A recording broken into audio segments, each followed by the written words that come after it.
Billionaire father catches the new housekeeper teaching 5 languages to his autistic daughter, and what happens next is unbelievable. The wall clock read 7:15 in the morning when Holden Mercer closed the front door. The sound of the latch echoed through the empty hallway, but he was already too far gone to hear it. His mind was already racing to the first meeting of the day, to the reports he needed to review, to anything that would keep his thoughts occupied. Inside, on the second floor, Tessa was awake. She always woke up early. At 5 years old, she had a routine she followed as if it were law. Wake up at 7, sit on the floor of her room, pick up the brown-haired doll that slept beside her. The doll's name was Sarah, at least that was the name Holden had given her. Tessa never confirmed or denied it. She just picked up Sarah and began her silent day. Tessa's room was a universe of its own. Dolls of all kinds occupied the shelves. Blondes, brunettes, redheads, some in elegant dresses, others in simple clothes. There were porcelain dolls that shone in the window light and cloth dolls worn by time. They all had one thing in common. They were perfectly organized, each in its exact place. Tessa knew every one of them. She knew where they were, how they were dressed, what expression they had on their faces. If someone moved a doll, and it had happened before, she would notice instantly. She wouldn't scream, wouldn't cry. She would just stand at the bedroom door, watching, until everything was back to normal. The Mercer house was the kind of place you'd see in magazines. An impeccable facade, a well-kept garden, windows always clean. The neighbors would comment on how Holden kept everything perfect, even as a widower. "He must have an excellent cleaning lady," they'd say. They didn't know that he was the one who cleaned, vacuumed, organized. The physical labor calmed him, gave purpose to his restless hands. Inside, however, the house breathed differently.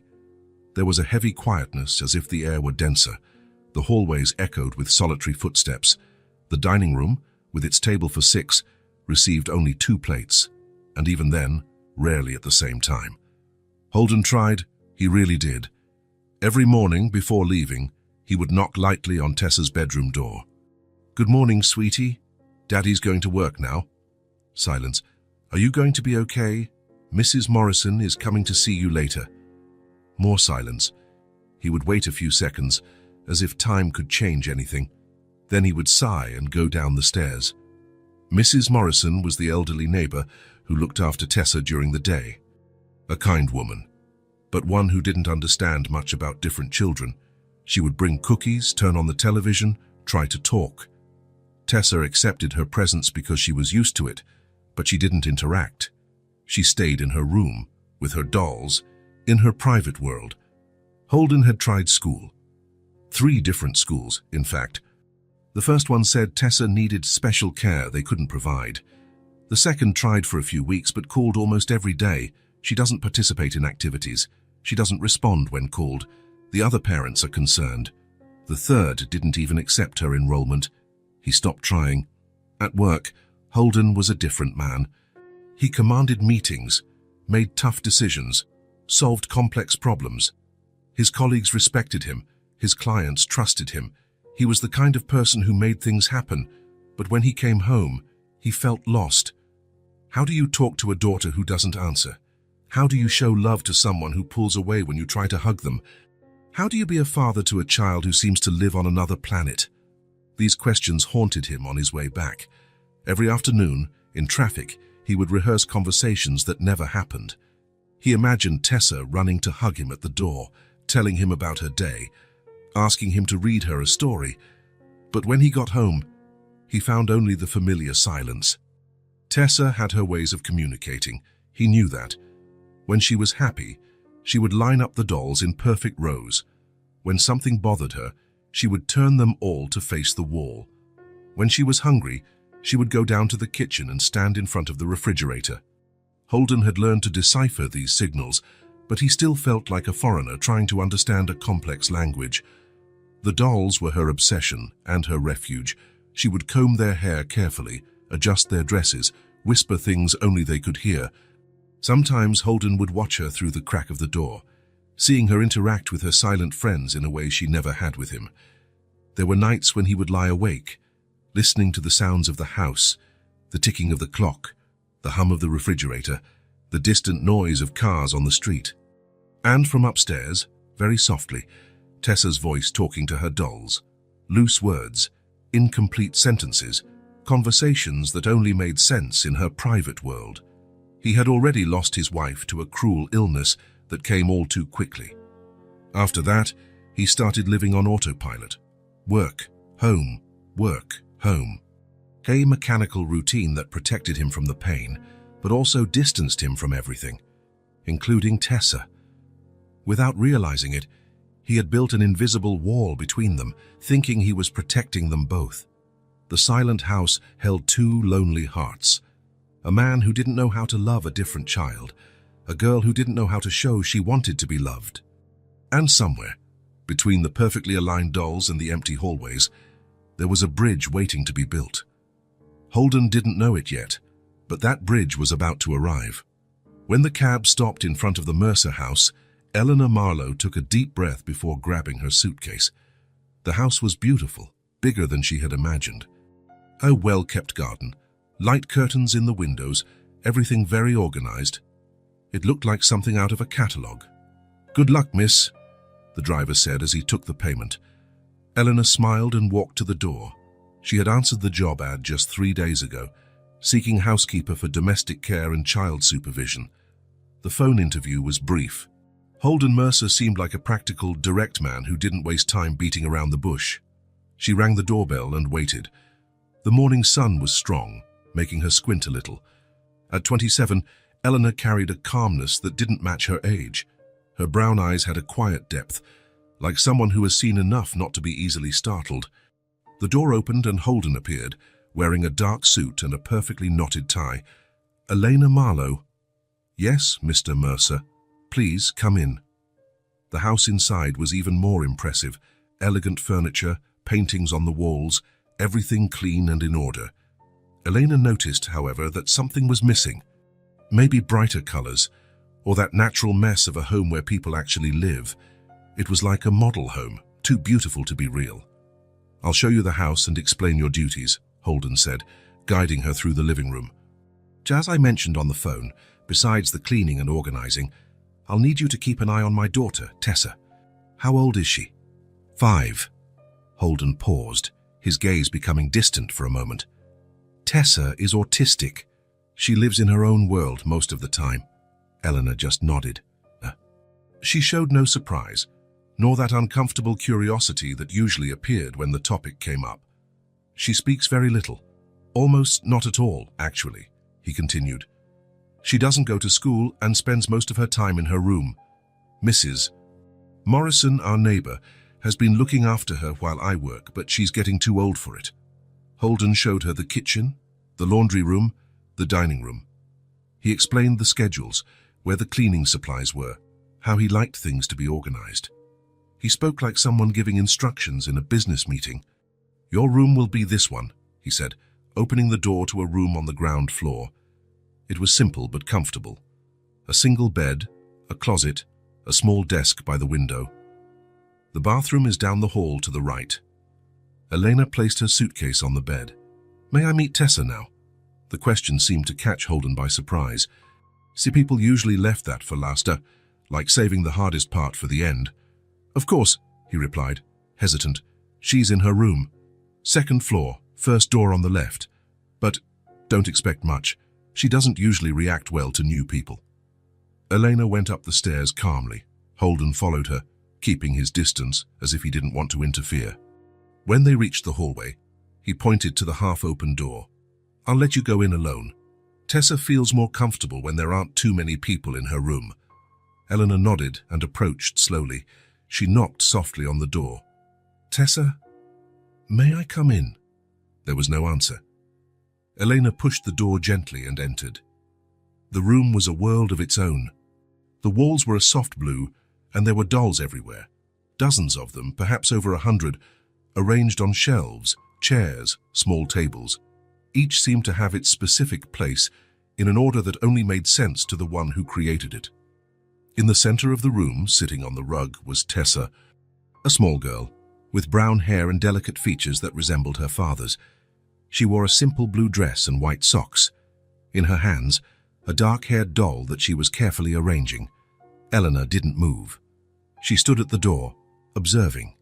She didn't speak, didn't try to get closer. She just waited, respecting the space of that small universe. Tessa continued playing, as if Elena weren't there. But something in her eyes, a quick glint that appeared and vanished, showed that she had noticed the presence. "Hello, Tessa," Elena said finally, her voice low and calm. "My name is Elena. I'll be working here in your home." Tessa didn't respond. She picked up another doll, one in a red dress, and placed it next to the first one. Elena realized she wasn't ignoring her presence. She was just following her own rhythm, absorbed in her private world. There was something fascinating about the way Tessa moved. Every gesture was precise. Every movement had a purpose. There were no wasted actions. Eleanor watched as the girl arranged the dolls in patterns that seemed random, but certainly had a special meaning for her. "Your dolls are very beautiful," Eleanor commented, without expecting a reply. Contrary to what Holden had said, Tessa showed no discomfort with the new presence. She didn't pull away, didn't turn her back, didn't show signs of distress. She continued her activity, as if Elena were just a natural part of the environment. After a few minutes, Elena left the room silently, closing the door carefully. Holden was waiting for her in the hallway, a look of surprise on his face. "She didn't get agitated," he said, more as a statement than a question. "No," Elena replied. "She seems very focused on what she's doing." "That's unusual. She usually gets upset when someone new enters her room." Elena just smiled. Maybe she was having a good day. They went down the stairs together. Holden checked his watch. "I need to go to the office. Mrs. Morrison will be here in an hour to stay with Tessa, as usual. Starting tomorrow, you'll take over completely." "Does she always stay in her room?" Elena asked. "Almost always," Holden replied, picking up his briefcase. "Sometimes she comes down for something to eat, but she goes right back. It's the place where she feels safe." When Holden left, Eleanor was alone in the living room. She looked around at the beautiful, empty house, thinking of the silent girl upstairs. There was something in this place, a quiet sadness, an absence that went beyond the physical space. She began to work, cleaning, organizing, getting to know every corner of the house. From time to time, she would stop and look up at the ceiling, imagining Tessa in her world of dolls. She wouldn't try to force a connection. That would come naturally with time. Elena knew that some flowers only open when they feel it's safe. The Mercer house needed more than cleaning. It needed life. And maybe, Elena thought, that was exactly why she was here. A week had passed since Elena's arrival. The Mercer house already showed small changes. The vases had fresh flowers. The windows were left open longer, letting in the morning breeze. Holden had noticed the difference but hadn't said anything. He just nodded in approval when he saw the new arrangement on the dining table. Elena adapted quickly to the routine. She woke up early, prepared breakfast, organized the house. Holden left for work at 7:30. Always formal, always on time. Tessa would come down around 8, eat some cereal or toast, and then go back to her room, to her dolls, to her world. In the first few days, Elena respected the girl's space. She didn't try to force conversations, didn't insist on playing. She was just present, attentive, available. When she entered the room to bring a snack or make the bed, she would talk to Tessa normally, without expecting answers. "It's a beautiful day outside. The roses in the garden are blooming." Or, "I put some apple juice and cookies on your little table. You can have them whenever you want." Tessa didn't respond verbally, but Elena noticed that little by little, the girl was watching her more. It wasn't a direct gaze. It came from the corner of her eye, like sunbeams peeking through clouds, brief, shy, but present. On Thursday of that week, while tidying Tessa's room, Elena decided to try something different. The girl was sitting in the middle of the rug, as always, playing with 3 dolls she had positioned in a semicircle. She seemed to be having a silent conversation with them, moving her lips slightly from time to time. Elena approached carefully, kneeling at a respectful distance. She picked up one of the pillows that had fallen from the bed and, as she placed it back, said casually, "Hola, Tessa." The word floated in the air like a colorful soap bubble. Elena didn't look directly at the girl. She continued arranging the pillows, giving her time and space. After almost a minute of silence, the surprise came. "What's that?" Tessa's voice was soft, a little hoarse, as if not used often. Elena turned slowly, not showing any shock, although her heart had quickened at the unexpected response. "It's hi in Spanish," she replied naturally, a way to say hello in another language. Tessa looked at her dolls, then at Elena. Her eyes, a deep brown like her father's, held a cautious curiosity. "Do you know more of those words?" The question came so directly, so clearly, that Elena almost forgot she was talking to a child who, according to Holden, almost never communicated. "Yes," she answered with a calm smile. "I know many words in many different languages. Do you want to learn?" Tessa didn't answer immediately. She looked at the doll in her lap, a redhead with a green dress, as if consulting it. Then, without looking up, she gave a small, affirmative nod. It was a shy yes, almost imperceptible, but it was there. Elena sat on the rug, maintaining a comfortable distance. She didn't want to invade Tessa's space or make her feel pressured. "In English, we say hello," Elena began, with clear, slow pronunciation. "In French, it's bonjour. In Italian, ciao." Tessa listened attentively, her eyes never leaving her doll. After a moment, she repeated softly, "Hola, hello, bonjour, ciao." Her pronunciation was surprisingly accurate, as if each word were a small gem she examined carefully before putting away. "Very good," Elena said with calm enthusiasm. "And there's also a way to say hello without using your voice." Tessa finally looked at her, curious. Elena raised her open hand near her face and waved slightly. "In ASL, American Sign Language, we can say hello like this. It's how people who can't hear or speak talk." The girl watched the movement intently, as if memorizing every detail.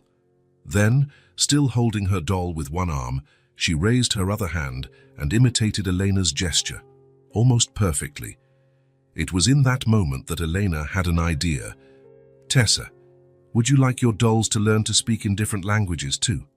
For the first time that morning, a true spark appeared in the girl's eyes. It wasn't a smile. Her face remained serious, focused. But there was a new light there, a flicker of genuine interest. Tessa looked at the dolls arranged around her and then at Elena. "Saga, can they learn?" "Of course they can," Elena replied. "We can teach each one a different language. How about that?" Tessa thought for a moment, and then, to Elena's surprise, held out the redhead doll toward her. "This is Lily. She can speak English." It was the first time Tessa had mentioned the name of one of her dolls, the first time she had shared a piece of her inner world. "Nice to meet you, Lily," Elena said, pretending to greet the doll.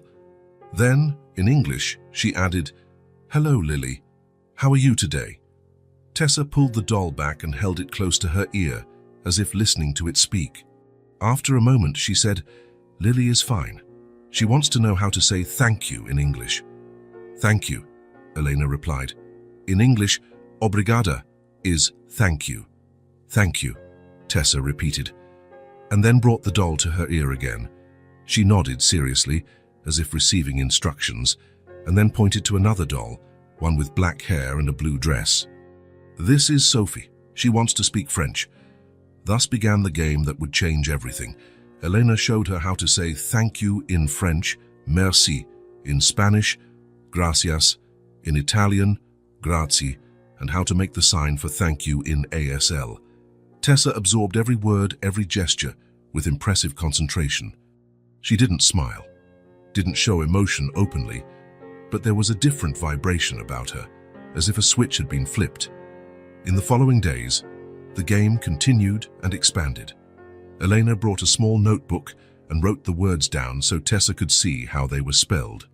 Although the girl couldn't read completely yet, she paid attention to the shapes of the letters, the differences between the words in each language. "How do you say agua in Spanish?" Tessa asked one afternoon, while they were playing with a doll in a blue dress that had been designated as the Spanish doll. "Agua," Elena replied. "It's pronounced agua, with a very soft G-E.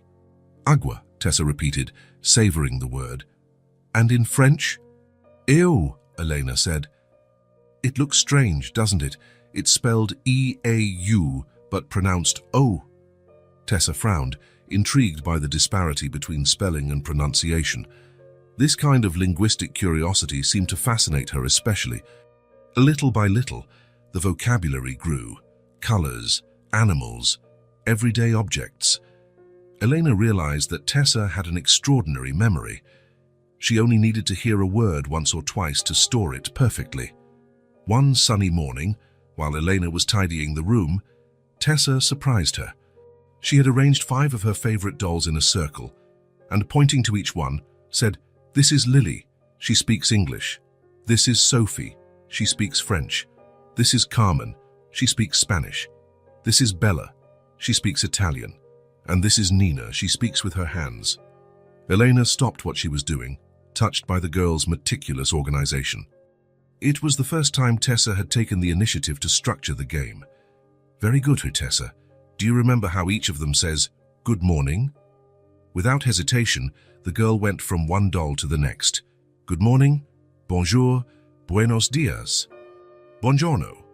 When she got to Nina, the ASL doll, Tessa made the sign for good morning, touching her chin with her flat hand and then moving it forward and away, with a precision that surprised Elena. "Perfect," Elena exclaimed, genuinely impressed. Tessa didn't smile. Smiles were still rare, but her eyes had a different glint. There was pride there, the satisfaction of mastering something, of being capable. One afternoon, while Elena was folding some clothes on the dresser, Tessa asked something that caught her off guard. "Why do you know so many languages?" It was the first personal question the girl had asked. Elena sat on the edge of the bed, thinking about the best way to answer. "When I was little, about your age, my family traveled a lot. My father worked in international business. We lived in different countries, and I needed to communicate with other children, so I started learning." Tessa absorbed the information in silence, as she did with everything. After a moment, she asked, "Did you have many friends?" There was something in the question, a curiosity that went beyond the words, a desire to understand what it was like to connect with other people. "A few," Elena answered honestly. "Not many, because we moved frequently. But in each place I found someone I could talk to. Sometimes, just trying to speak their language was enough to make them open up to me." Tessa looked at her dolls, scattered on the rug, each representing a language, a world, a possibility. "My dolls are my friends," she said in a low voice. "They understand when I talk to them." "I'm sure they do," Elena agreed. "And now they can understand you in several different languages." At the end of that week, Elena decided to take it a step further. She brought small colored stickers and suggested they mark each doll according to its language. Blue for French, red for Spanish, green for English, yellow for Italian, and purple for ASL. Tessa accepted the idea with contained enthusiasm. She carefully placed the stickers on each doll's foot, then organized them into groups by language. It was a way to bring order to her new knowledge, to classify and categorize, something that seemed to bring her a sense of security. The language game became part of their daily routine. In the morning, after breakfast, and in the afternoon, before snack time. Elena kept the sessions short, always mindful of Tessa's energy level. When she noticed signs of fatigue or overload, a more distant look, stiffer movements, a tendency to withdraw, she would gently end the activity, without pressure. "I think the dolls are tired from so much learning today," she would say naturally. Let's let them rest a bit." This sensitivity to Tessa's rhythm was crucial.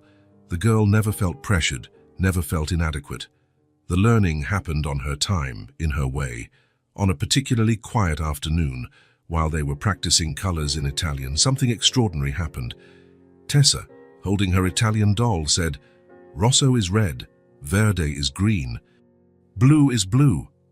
Then, looking directly at Elena, a rare, intentional gaze, she completed, "Io sono Tessa, tu sei Elena." It was a complete, correct sentence in Italian. "I am Tessa. You are Elena." Elena felt a lump in her throat. It wasn't just the fact that Tessa had formed a complete sentence in another language. It was the content of the sentence, the affirmation of identity, the recognition of the connection between them. "Io sono Elena," she replied softly, "and I am very happy to be here with you." Tessa didn't respond with words. She just kept looking at Elena for a few more seconds, a time that for her seemed immense, before returning her attention to the dolls. But something had changed. A door had been opened, not thrown wide, just ajar, enough for a ray of light to pass through, illuminating possibilities that once seemed impossible. That night, while tidying the kitchen after dinner, Elena heard Holden go upstairs to say goodnight to his daughter, as he did every night. It was usually a silent ritual. He would go in, tuck her in, sometimes read a story, even without getting a response, and then leave. This time, however, something different happened. She couldn't hear clearly, but there was a murmur, an exchange of words. And when Holden came downstairs, his face had an expression Elena hadn't seen yet. Surprise, contained emotion, hope. "Tessa told me, 'Buenas noches,'" he commented, standing at the kitchen door, as if he still couldn't believe it. "In Spanish?" Elena smiled, continuing to put away the dishes. "We've been learning some words in other languages." She's never done that before," Holden said, his voice betraying the emotion he was trying to control. "Spoken spontaneously, I mean, especially at night, when she's tired." Elena just nodded, understanding the significance of that small moment. "Languages are doors, Mr. Mercer," she said finally. "And sometimes, when one is closed, another might be open." Holden looked at her for a long moment, as if seeing her for the first time. "Thank you," he said simply, before retreating to his office. In her room, alone with her dolls, Tessa quietly repeated the new words she had learned, savoring each sound, each meaning. She felt different. She couldn't name the feeling. She didn't yet have enough words in any language for that, but it was good. It was as if, suddenly, her world had gotten bigger, more colorful, safer.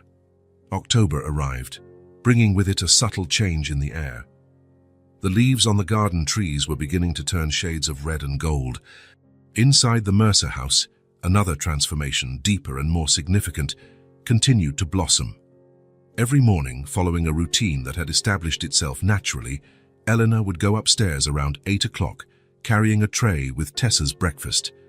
The girl who used to wait quietly in her room was now often sitting at the top of the stairs, hugging one of her dolls, usually Lily, the English doll, or Nina, the ASL doll. "Bonjour, Tessa," Eleanor would say upon seeing her. "Bonjour," the girl would reply, her eyes following Elena's every move as she climbed the last few steps. It was a simple but meaningful ritual. The waiting in itself was a sign of change. Tessa, who once seemed indifferent to people's comings and goings, now anticipated the moment she would see Elena. One morning, something new happened. When Elena reached the top of the stairs, Tessa stood up and, without warning, held out her hand. A small gesture, but an extraordinary one for a child who avoided physical contact. Eleanor took the offered hand naturally, as if it were something they always did, and together they walked to the room. From that day on, the gesture was repeated. Not always. There were days when Tessa was more withdrawn, more absorbed in her inner world, but often enough to become part of their routine. Tessa's small hand in Elena's, a vote of confidence renewed each morning. "Como se dice estrella in Italiano?" Tessa asked one afternoon, while arranging her dolls in a circular pattern on the floor. "C'est Stella," replied Elena, who was folding some clothes on the dresser. "Stella," Tessa repeated, savoring the word. "And in French?" "Étoile, étoile," the girl echoed. Then, picking up a doll in a silver dress that she rarely used in their language games, she said, "This is Stella. She can speak all the languages of the stars." It was the first time Tessa had created a new character for the language game. Elena smiled, delighted by the girl's imagination. "All the languages of the stars? That must be a lot of languages." Tessa nodded seriously. "The stars are very old. They've seen everything. They know all the words." There was something poetic in the observation, a depth that was surprising. It wasn't the first time Elena had noticed flashes of a unique intelligence in Tessa, a different and special way of seeing the world. "What do you think the stars would say if they could talk to us?" Elena asked, sitting on the floor near Tessa, but not too close. Tessa thought for a long moment, her face concentrated. "They would say, 'Don't be afraid of the dark. We are here.'" The answer touched Elena in a way she hadn't expected. It was more than a beautiful sentence. It was a glimpse into Tessa's heart, of how she saw the world, of her own fears and comforts. "That's very beautiful, Tessa." "And very true." The girl just nodded, returning her attention to her dolls, but something had been shared between them, something precious and fragile like a shooting star. The next day, after lunch, Tessa did something unprecedented. She came downstairs on her own, looking for Eleanor, who was in the laundry room organizing clothes. "Elena," she called from the doorway, her voice low but clear. Elena turned casual, surprised to see Tessa there, away from her room, deliberately seeking her out. "Hi, Tessa. Do you need anything?" The girl shook her head, then said, "I want to show you something." It was an invitation, the first Tessa had made spontaneously. Elena left the clothes aside and followed the girl upstairs to her room. There, Tessa went to a small wooden box on her shelf, a box that Elena had never opened while tidying up, respecting the child's privacy. Tessa opened the box carefully and took out a doll different from all the others. It was older, with a slightly faded dress and messy blonde hair. It had marks of use, of love, of time. "This is Mia," Tessa said, holding the doll with reverence. "She was my mom's." Elena felt a lump in her throat. It was the first time Tessa had mentioned her mother. Holden had briefly told Elena about his wife's passing when Tessa was only 2, but the subject never came up between him and his daughter, at least not in Elena's presence. "She's very special," Elena said softly. Tessa nodded. "Mia doesn't speak any languages. She only listens." There was a simple wisdom in those words, an intuitive understanding of grief, of the silence that is sometimes necessary. "Sometimes, listening is the most important thing," Elena agreed. Tessa looked at the doll for another moment, then held it out to Elena. "Oh, you can hold her." It was more than offering a doll. It was sharing a memory, a connection, a part of herself that Tessa kept protected from the world. Eleanor accepted Mia carefully, honored by the trust placed in her. "Thank you for showing me Mia," Eleanor said. "It's an honor to meet her." Tessa watched as Elena held the doll with respect, without judgment, without invasive questions. After a moment, she took Mia back and placed her carefully in the box. "She liked you," she said simply. In the days that followed, the bond between Tessa and Elena continued to strengthen, in small but significant ways. Tessa began to seek out Elena when she was excited about a new word she had learned. She started sharing her observations about the world, brief, sometimes enigmatic comments, but always genuine. "The rain is speaking Italian today," she said one morning as they watched a light storm fall outside the window. "Why do you think so?" Elena asked, curious. "Because it's soft and pretty, like Italian words." It was the kind of poetic connection Tessa often made, links between sounds, sensations, and languages that reflected her unique way of processing the world.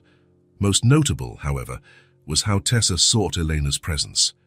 Not in a dependent or anxious way, but with a quiet confidence, a genuine desire to be near. When Elena sat in the living room to read during her free time, Tessa would sometimes come down with a book or a doll and sit silently at the other end of the sofa. They didn't necessarily talk. They simply existed in the same space, comfortable with each other's presence. It was a kind of intimacy Tessa had never shown with anyone but Holden, and even with her father, the connection seemed different. With Elena, there was a spontaneous quality, an active choice to seek proximity, not out of need or obligation, but out of genuine desire. One afternoon, while Eleanor was organizing some books on the living room shelf, Tessa surprised her with a question, "Are you going to leave someday?" The question, asked in a low but clear voice, made Eleanor stop what she was doing and turn to the girl, who was sitting on the floor with her dolls. "Why are you asking that, Tessa?" The girl shrugged, a rare gesture for her. "How do people leave?" There was a sad wisdom in that simple observation, the early understanding of a child who had already experienced loss. Elena sat on the floor, near Tessa, but not too close. "I really like being here with you," she answered honestly. "I have no plans to leave." Tessa processed the information in silence, her face serious. After a moment, she stood up, walked over to Elena and, in a gesture she had never made before, lightly rested her head on her shoulder. It was just for an instant, brief, fleeting, precious, before she returned to her dolls. But it was enough. In that small gesture was everything: trust, affection, connection. A real bond, built not on need or convenience, but on mutual acceptance and respect. That night, while tidying the kitchen after dinner, Elena reflected on the transformation she had witnessed in Tessa over these months. It wasn't a dramatic or complete change. Tessa was still an autistic child, with her peculiarities and challenges. There were still difficult days, moments of withdrawal, occasions when the world seemed too much for her, but there was also a new openness, a willingness to explore, to connect. With Elena, Tessa had found not just a language teacher, but someone who saw her, truly saw her, without expectations or judgments. Someone who understood that her silence was not absence, but a different form of presence. And in that safe space, Tessa was, little by little, finding her own voice. The 3 o'clock meeting was cancelled without notice. Holden looked at the empty slot in his schedule and hesitated. Normally, he would fill that time with other tasks, other reports, other calls. The office was his refuge, the place where he knew exactly what to do and how to act. At home, things were different, less controllable, more complicated, but something pushed him that afternoon. Maybe Eleanor's small comments about Tessa's progress, maybe the memory of his daughter saying buenas noches a few weeks ago, maybe just an intuition that he was missing something important. "I'm leaving early today, Diane," he told his assistant. "Move anything urgent to tomorrow." The drive home had never seemed so short. The traffic, by some miracle, was flowing smoothly. The sky was clear with a few sparse clouds, and the autumn sun created golden patterns on the car's dashboard. Holden parked in front of the house at 3:40. It was strange to see his house at that time of day, different. The shadows fell at angles he wasn't used to seeing, revealing details that usually went unnoticed.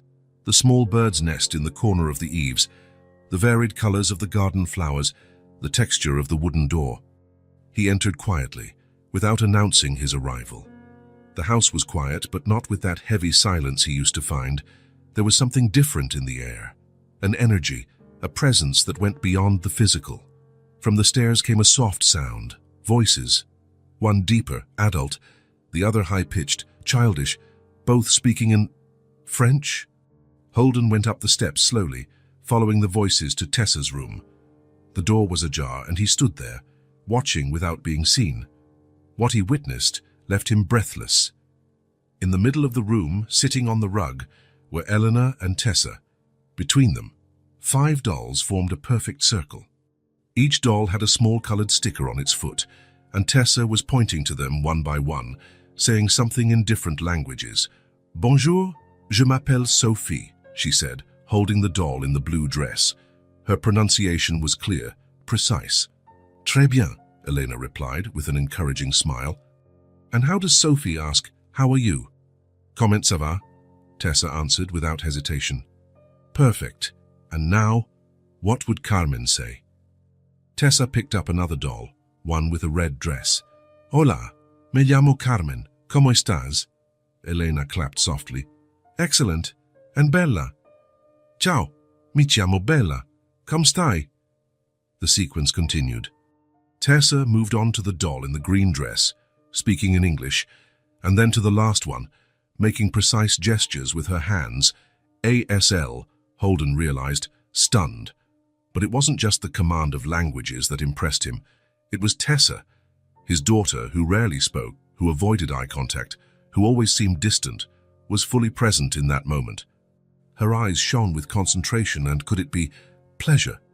There was a lightness in her movements, a fluidity he had never seen before, and then it happened. Tessa laughed.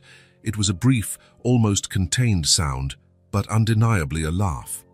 Eleanor had made some comment about one of the dolls having a funny accent, and Tessa responded with that small, crystalline laugh that Holden hadn't heard in years. The sound hit Holden like a wave, making him lean against the doorframe. An intense, almost painful emotion rose from his chest to his throat. That's when Elena saw him. "Mr. Mercer," she said, surprised. "Sass, we didn't hear you come in." Tessa turned quickly, her body instantly more tense, her face returning to its usual neutral expression. But there was something different even so, a remnant of that light Holden had glimpsed seconds before. "Daddy," she said simply. "Hi, sweetie," Holden replied, his voice a bit hoarse. "Sorry to interrupt. My meeting was cancelled." Eleanor started to get up. We were just practicing languages," Holden completed, entering the room slowly. "I saw it was impressive." Eleanor smiled, relaxing a little. "Tessa has an incredible gift for languages, an extraordinary memory and perfect pronunciation."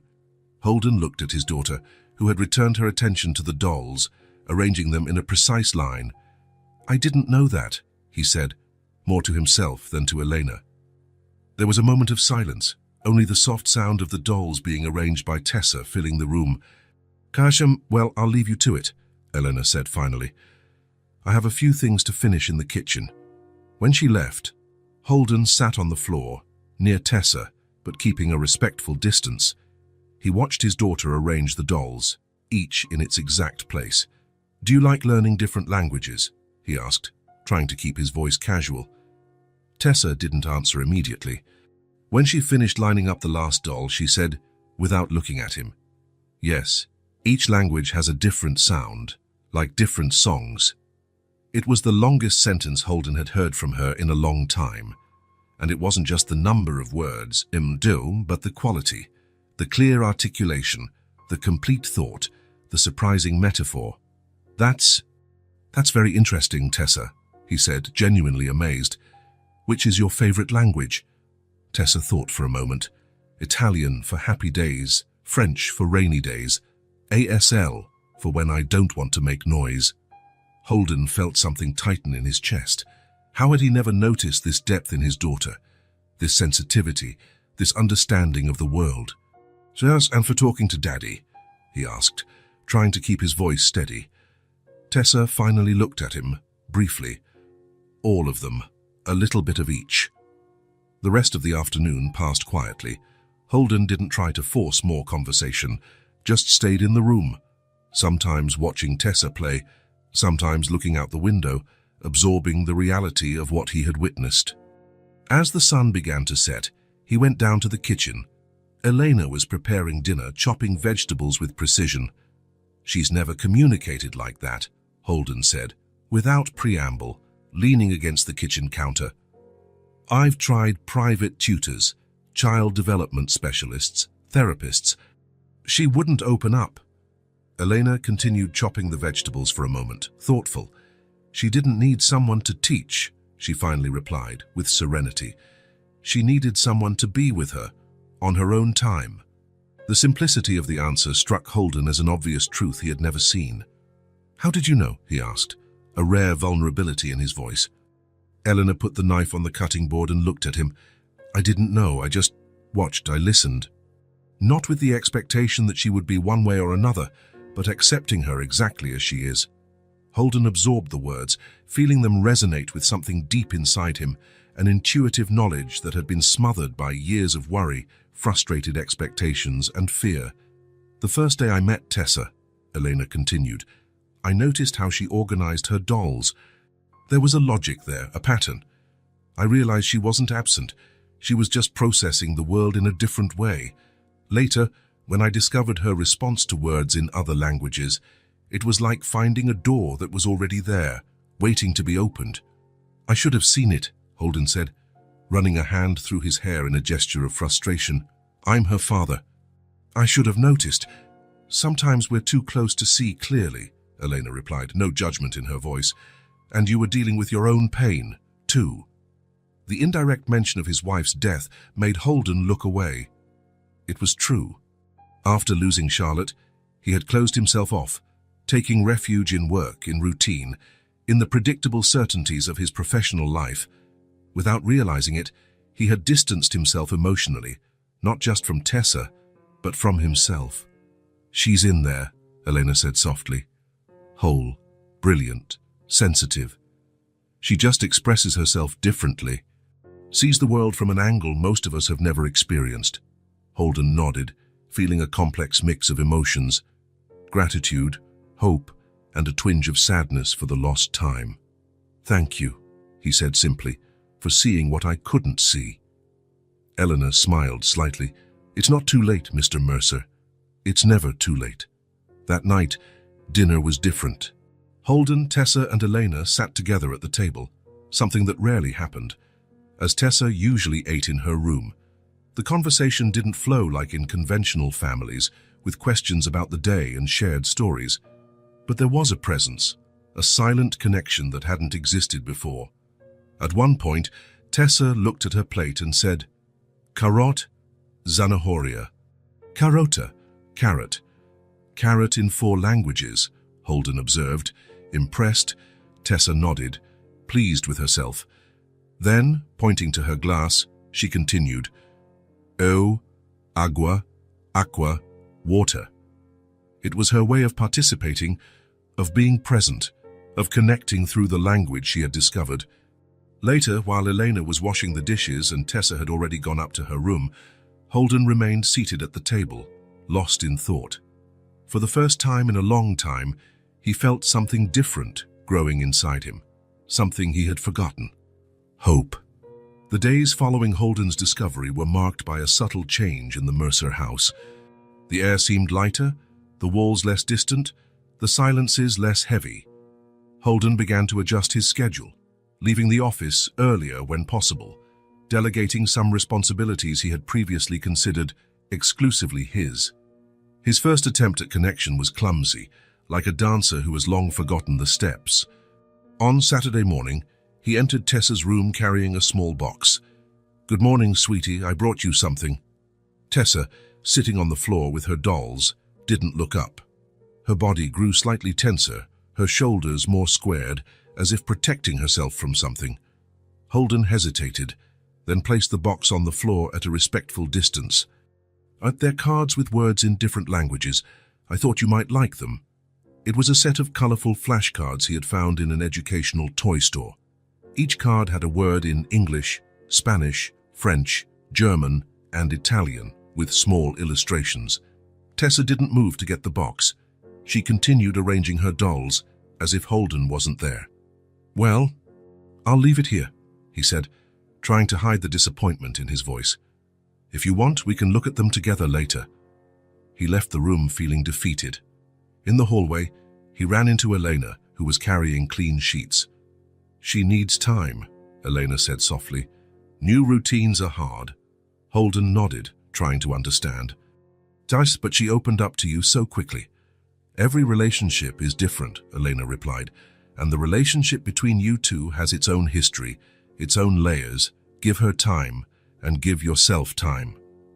In the following days, Holden kept trying, not intrusively or desperately, but with small, consistent gestures. He would spend a few minutes in Tessa's room, sometimes just sitting by the window reading a book, offering his presence without demanding anything in return. Other times, he would comment on something outside, a bird in the garden, the particularly blue sky, the first autumn leaf falling. Tessa didn't respond verbally, but Holden began to notice small changes. She no longer moved away when he entered. Sometimes she would watch him out of the corner of her eye. Once, when he mentioned seeing a squirrel in the yard, she briefly stopped what she was doing, a sign that she had heard, that his words had penetrated her world. On a rainy Tuesday, Holden arrived home at 4 in the afternoon, wet and a little annoyed by the slow traffic. He went upstairs to change and, passing by Tessa's room, saw the door ajar. She was there, as always, organizing her dolls. But something caught his attention. The box of flashcards, previously untouched, was open. The cards were spread on the floor, arranged in some kind of pattern that only made sense to her. He said nothing, just watched for a moment, feeling a wave of emotion he couldn't quite name. There was hope in it, mixed with a little sadness for the lost time, and a touch of fear, of failing, of not being enough, of not knowing how to be the father Tessa needed. The following Saturday, Holden woke up early and made breakfast, something he rarely did. When Elena entered the kitchen, she seemed surprised to find him at the stove. "Good morning, Mr. Mercer. You're up early."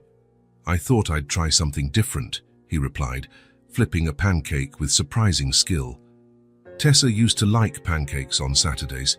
When she was younger, Elena smiled, sensing the importance of the gesture. "Need any help?" "No, thank you. I want to do this myself. Could you please call Tessa when it's ready?" 20 minutes later, the table was set. Golden pancakes, maple syrup, freshly cut fruit, orange juice.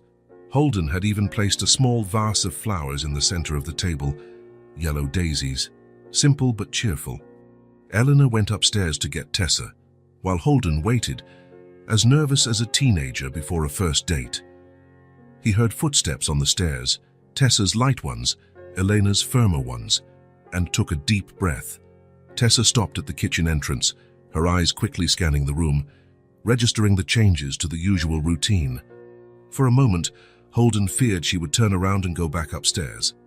Instead, after a few seconds, she walked to the table and sat in her usual chair. "Good morning, Tessa," Holden said, trying to keep his voice casual. "I made pancakes. Do you still like pancakes?" Tessa looked at the plate in front of her. Then, without looking up, she said in a low voice, "Pancakes, crepe, pancakes, fritel." It was her way of saying yes, through the languages that now formed her bridge to the world. Holden smiled, feeling a lump in his throat. Exactly. In 4 languages. Breakfast passed in relative silence, but it was a different kind of silence. Not heavy or uncomfortable, just quiet. Eleanor occasionally joined the conversation, serving as a sort of natural facilitator between father and daughter. When Tessa needed something, like more syrup, she didn't ask directly, but Eleanor noticed and suggested, "Tessa, can you ask your dad?" In Italian, maybe? After a moment of hesitation, Tessa looked briefly at Holden and said, "Sciroppo, per favore." "Prego," Holden replied, passing the syrup with a smile, grateful for the small interaction. After breakfast, while Eleanor washed the dishes, Holden asked Tessa if she would like to show him the language cards. To his surprise, she nodded and went upstairs, with him following at a respectful distance. In the room, Tessa pointed to the cards arranged on the floor. Holden realized they weren't random. They were grouped by categories: animals, colors, household objects, foods. "You organized them," he observed, impressed. "That's a very clever system." Tessa didn't reply, but sat on the floor near the cards. After a moment of hesitation, Holden did the same, maintaining a distance he knew was comfortable for her. "Which is your favorite category?" he asked. Tessa reached out and touched the animal cards. "You like animals?" A small affirmative nod. "So which one is your favorite?" Tessa thought for a moment, then picked up the card with the image of a butterfly. "Butterfly?" Holden read.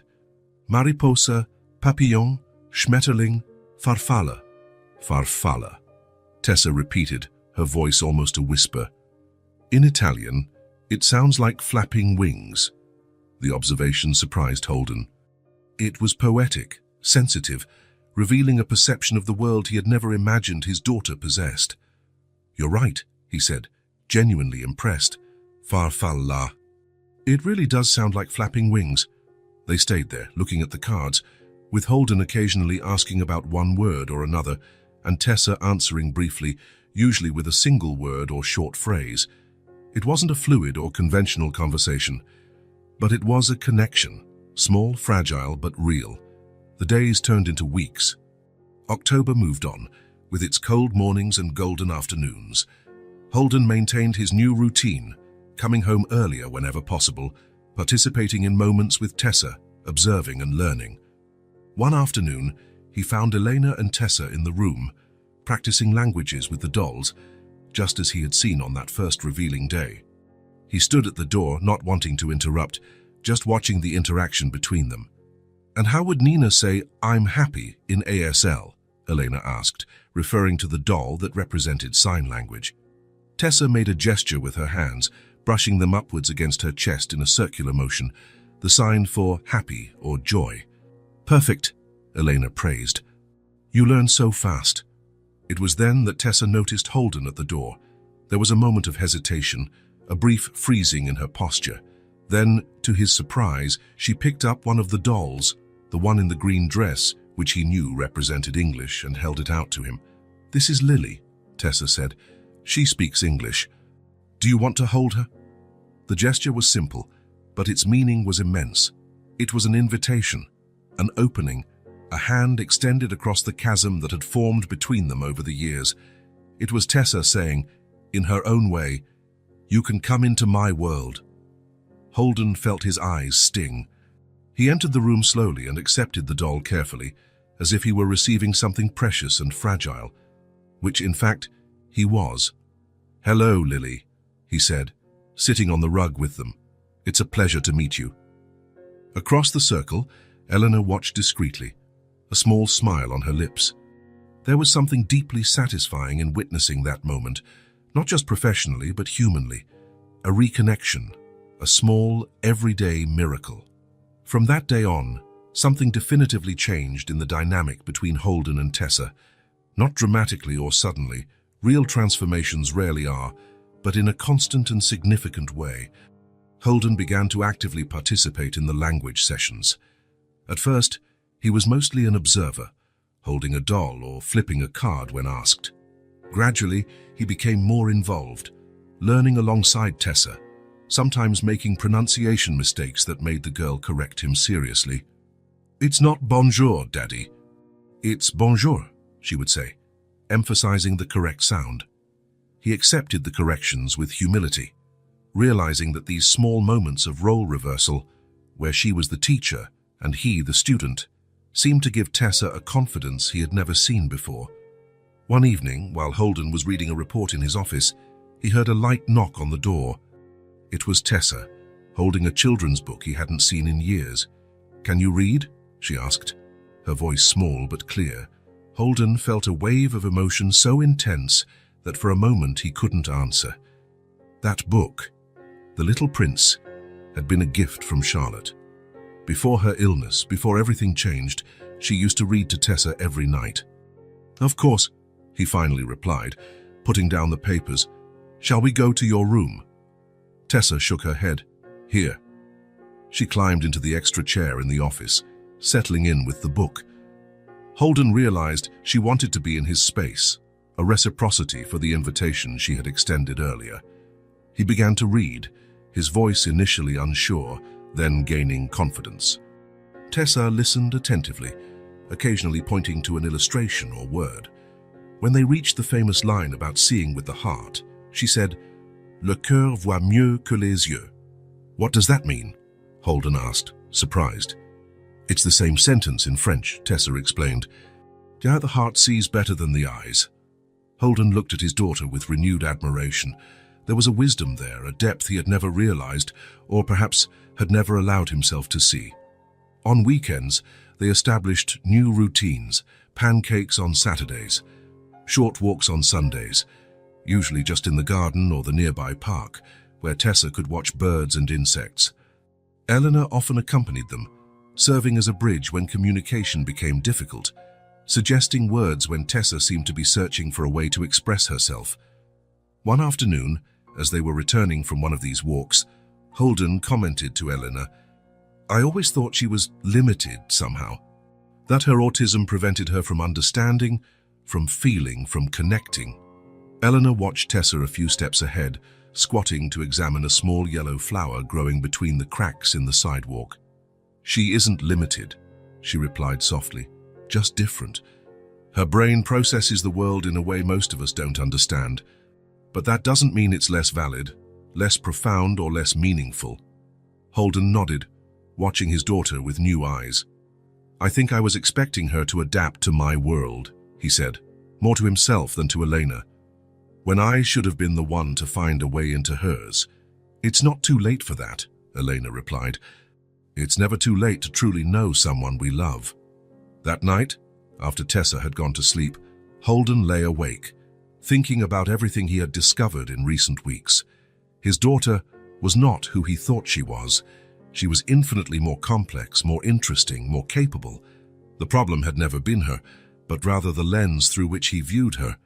He thought of Charlotte, of how she had always insisted that Tessa had her own light, her own way of being in the world.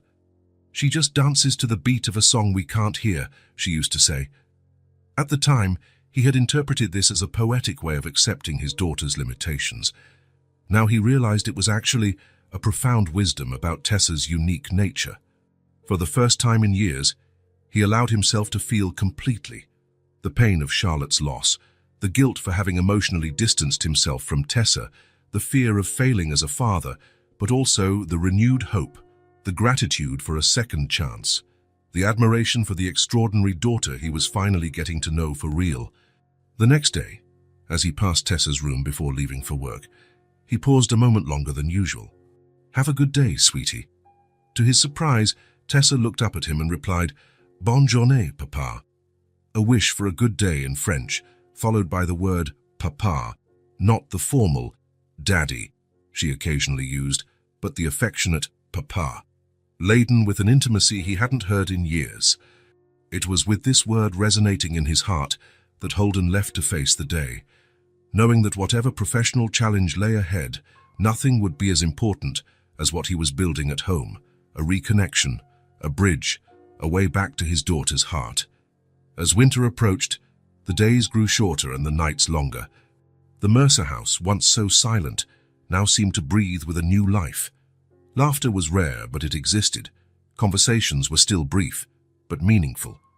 And there was music, not just what occasionally played on the kitchen radio, but the more subtle melody of the three inhabitants of that house learning to harmonize their lives. Tessa continued to blossom. Her vocabulary in various languages grew daily, and with it, her confidence. There were still difficult moments, days when sounds seemed too loud, colors too intense, the world too complex.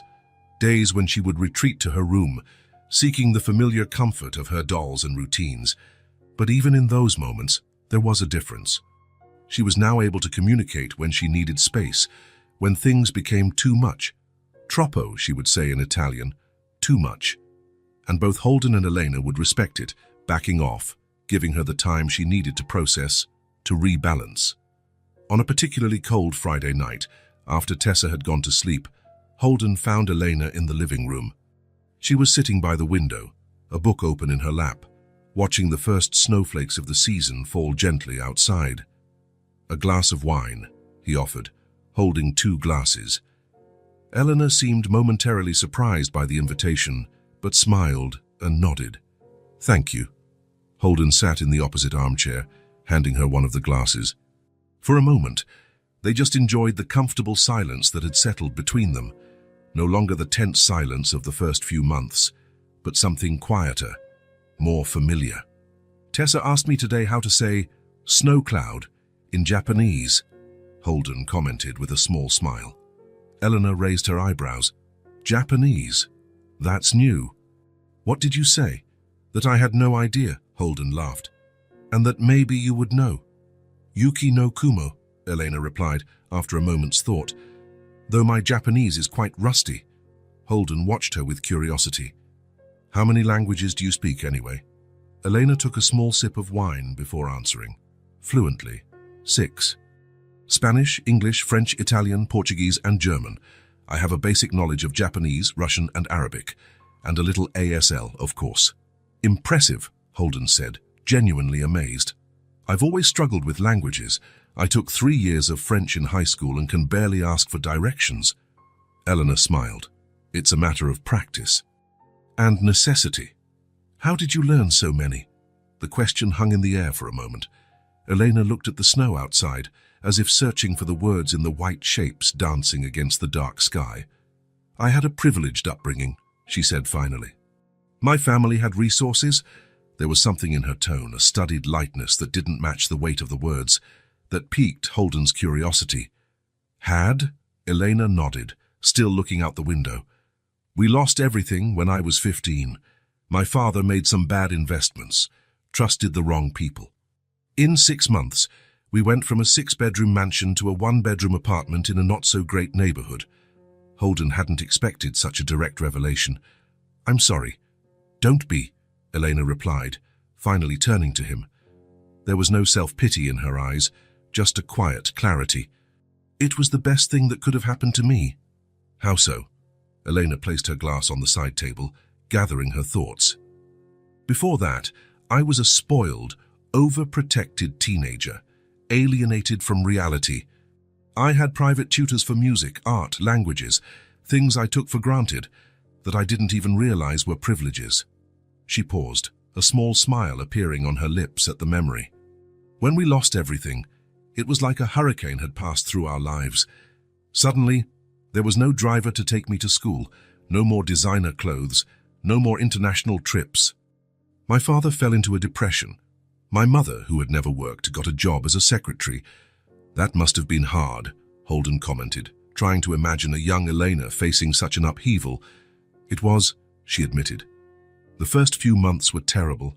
I was angry, confused, resentful. I felt like my future, my identity, had been stolen from me." She looked at the snow again, now falling more heavily. "Then, one day, I was helping my mother unpack the few things we had brought to the new apartment. I found an old notebook where I used to write down phrases in different languages. I started flipping through it and realized something. Those words, that knowledge, no one could take that from me. The house was gone, the money was gone, even some friends had disappeared. But what I had learned, that remained." Holden nodded, understanding. He himself had found refuge in knowledge after losing Charlotte, though in a different way, more as an escape than as a strength.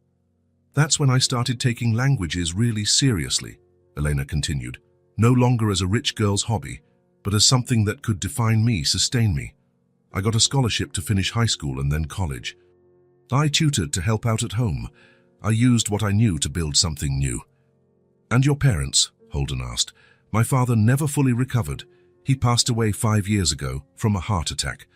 My mother lives in a small town upstate with my aunt. They're doing okay, all things considered."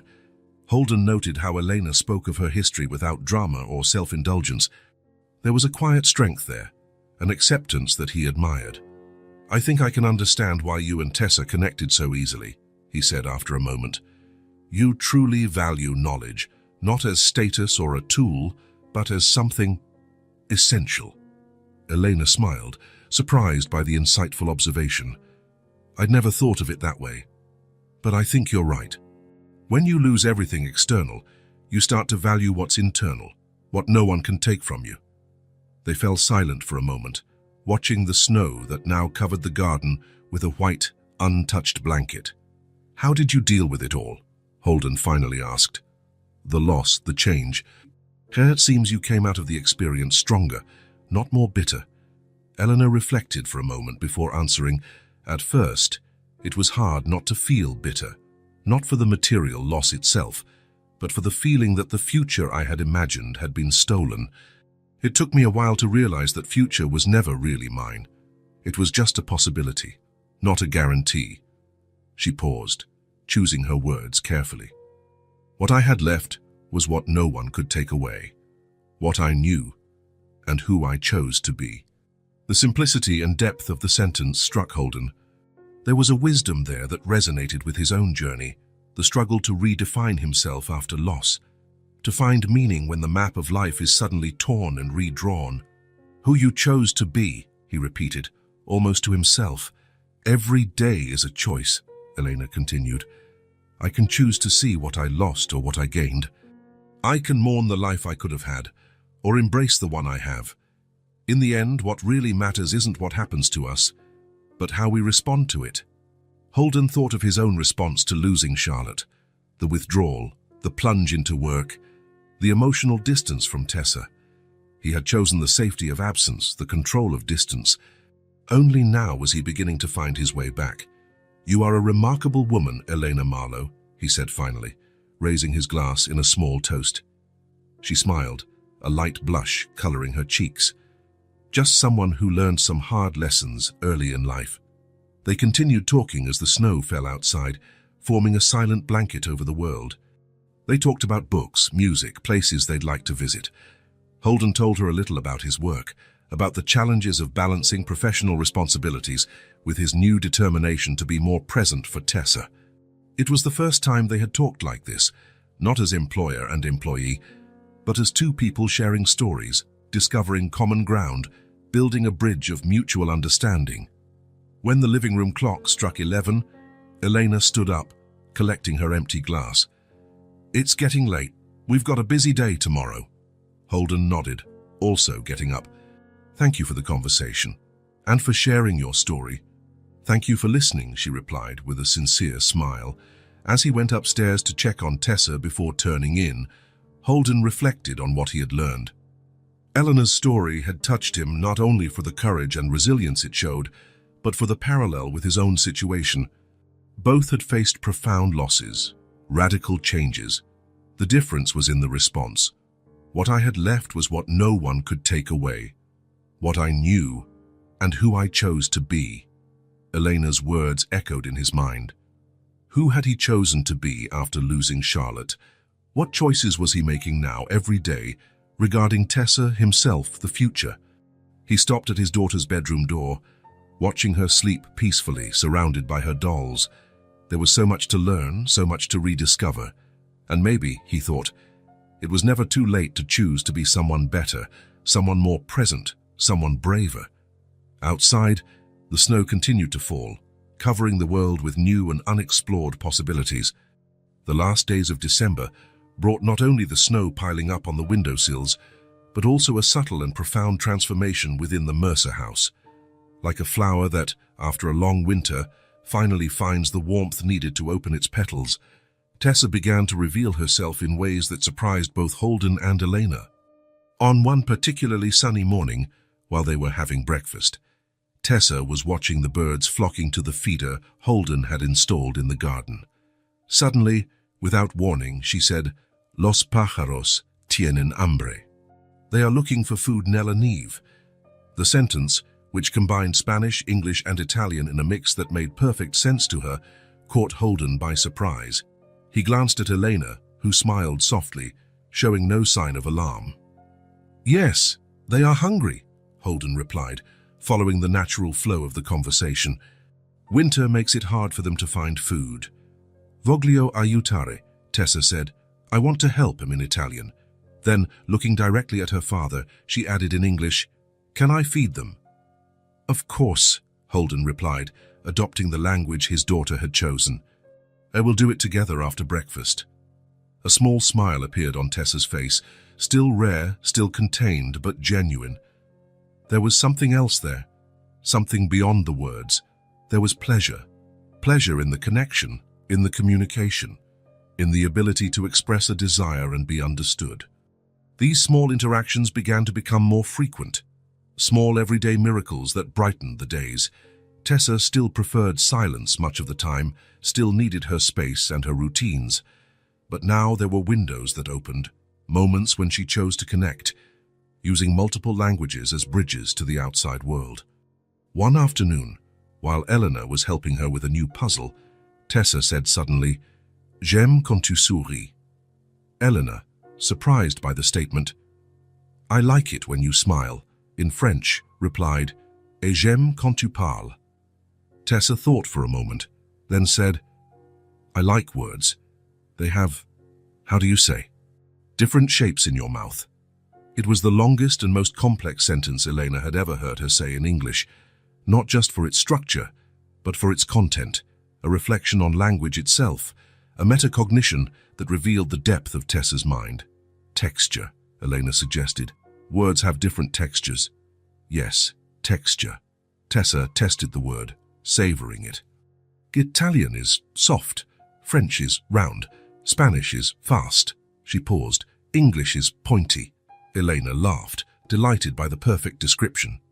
"And Portuguese," Tessa reflected, her face serious in concentration. "Portuguese is, I like dancing." That was precisely it, a description that few adult linguists could formulate so succinctly, capturing the musical, flowing essence of the language. That's a brilliant observation, Tessa, Elena said, genuinely impressed. The girl didn't respond verbally, but her eyes shone with acknowledgement, with the satisfaction of being understood. On another occasion, during dinner, Holden talked about a difficult meeting at work. He was explaining a complex problem when he noticed Tessa watching him intently. "You're upset," she said, surprising him with the emotional observation. "A little," Holden admitted. "It was a tough day." Tessa thought for a moment, then said, "Cuando estoy triste, Elena me enseña palabras bonitas." Holden looked at Elena, who translated softly, "When I'm sad, Elena teaches me beautiful words." "It's true," Elena confirmed with a smile. "Our beautiful words help chase the sadness away." Tessa got up from her chair, went to the kitchen drawer where Elena kept the language cards, and came back with one. She handed it to Holden. "Esperanza," she read, pointing to the Spanish word. "Hope," she continued, indicating the English equivalent. Espoir, Speranza, Hoffnung, hope in 5 languages offered as a gift like a balm. Holden felt a lump in his throat. "Thank you, Tessa. Those are very beautiful words." Tessa's transformation went beyond the words that now flowed more freely. There was a new quality to her presence, a sparkle in her eyes, a lightness in her movements. Small laughs that occasionally escaped when Eleanor told a funny story or when one of the dolls said something amusing in their language game. One Saturday morning, Holden found her in the garden, kneeling in the snow, touching the ice crystals that had formed on the leaves of a bush. "Diamonds, Freud's," she said, looking up at him. "Cold diamonds." "That's a perfect description," Holden replied, crouching beside her. "The snow speaks in whispers," Tessa continued, surprising him with the poetic metaphor. "You have to be very quiet to hear it." Holden fell silent, listening to the light crunch of the flakes that were still falling. Tessa was right. There was a language there, subtle, almost imperceptible, that could only be heard by those who truly paid attention. In that moment, looking at his daughter, her serene face, her bright eyes, her small hands exploring the world with curiosity, Holden felt an emotion so profound he could barely breathe. Tessa was so alive, so present, so herself. "You are extraordinary," he said, the words escaping before he could stop them. Tessa looked at him, a faint expression of surprise on her face. "I'm just me," she replied simply, before turning her attention back to the snow. But that was exactly what made her extraordinary in Holden's eyes, the fact that finally, after so long, she was simply herself. Without masks, without walls, without the constant need to hide or adapt. In her own house, Tessa finally felt safe to be who she was, heard, respected, welcomed by her own home. At night, after Tessa had gone to sleep, Holden found Elena in the living room, organizing some materials for the next day. "Yes, she's really flourishing," he commented, still marveling at what he had witnessed in the garden. "It's incredible, isn't it?" Elena agreed, her eyes shining. "The way she combines languages now, it's not confusion, it's creativity. It's like she's created her own dialect." "And it's not just the language," Holden said. "It's her whole demeanor, more open, more connected." Elena nodded. "She feels safe now, understood." "Because of you," Holden said. "Because of us," Elena corrected. "You've been a wonderful father, Holden. The effort you've made, the way you've learned to communicate with her, it's made all the difference." Holden smiled, grateful for the acknowledgement. There was a moment of comfortable silence between them. "I noticed you got that call today," he finally commented, referring to a phone call Elena had taken earlier. "It sounded important." Elena hesitated before answering. "It was from the Jefferson Language Institute. They're looking for a language professor for the next semester." "Oh," Holden said, feeling an unexpected tightness in his chest. "That's a great opportunity." "Yes," Elena agreed, her gaze distant. "It would be full-time, with benefits, a good salary." Holden tried to keep his voice casual, ignoring the sudden anxiety he felt. "Are you going to take it?" "I don't know," she answered honestly. "I asked for a few days to think about it." Holden nodded, trying to process the idea of Eleanor leaving their lives. The thought was more disturbing than he expected. "You're brilliant, Eleanor," he said finally, trying to sound rational, adult. Maybe this house isn't enough for your talent. You deserve an opportunity like that. The words came out forced, almost rehearsed, as if he were trying to convince himself as much as her. That's when they heard it, a small noise on the stairs. They both turned to see Tessa standing there, still in her flannel pajamas, hugging one of her dolls. Her eyes were wide, fixed on them, and her body seemed tense, alert. Tessa, Holden said, surprised. What are you doing awake, sweetie? Did you have a nightmare? Tessa didn't answer the question. Instead, she walked toward them, her steps determined, her eyes never leaving her father's face. She stopped in front of him, her small body straight, her shoulders back, a posture Holden had never seen on her before. If she leaves, she began, her voice clear and firm, without any hesitation, I won't speak to you anymore. The sentence hit Holden like an electric shock. It wasn't just the content, a clear statement of intent, a line drawn in the sand, but the delivery, direct, emotional, resolute. There was no confusion of languages, no metaphors or analogies, just a raw truth, expressed with a firmness he had never imagined his shy, withdrawn daughter could demonstrate. Tessa, he began, unsure how to respond, but the girl wasn't finished. She looked at Elena, then back at her father. She understands me, she said, the words coming out with a palpable intensity. She listens to me, for real. Holden felt his eyes sting. The simplicity of the words carried an implicit accusation that hit him deeply. For years, he hadn't really listened, hadn't really understood his daughter, not in the way she needed. Eleanor stood up and approached Tessa, kneeling to be at her eye level. Tessa, don't worry, she said softly. I haven't made any decision, and even if I decided to take the job, we could still see each other. I wouldn't be going far away. But Tessa shook her head, refusing the consolation. It wouldn't be the same, she said, her voice lowering slightly, but still firm. You belong here, with us. The simple statement held a world of meaning. It wasn't a childish whim or emotional manipulation. It was a deeply felt truth, expressed with surprising clarity. Holden looked at his daughter as if seeing her for the first time. There she was, standing in his living room, defending what she believed in, expressing her feelings without fear. The transformation was extraordinary, not because Tessa had become someone different, but because she was finally allowing herself to be fully who she had always been. And then he understood. It wasn't about talent or professional opportunities. It wasn't about teaching or learning languages. It was about presence, about being seen, heard, understood. About love, in its purest, most fundamental form. You're right, Tessa, he said finally, his voice thick with emotion.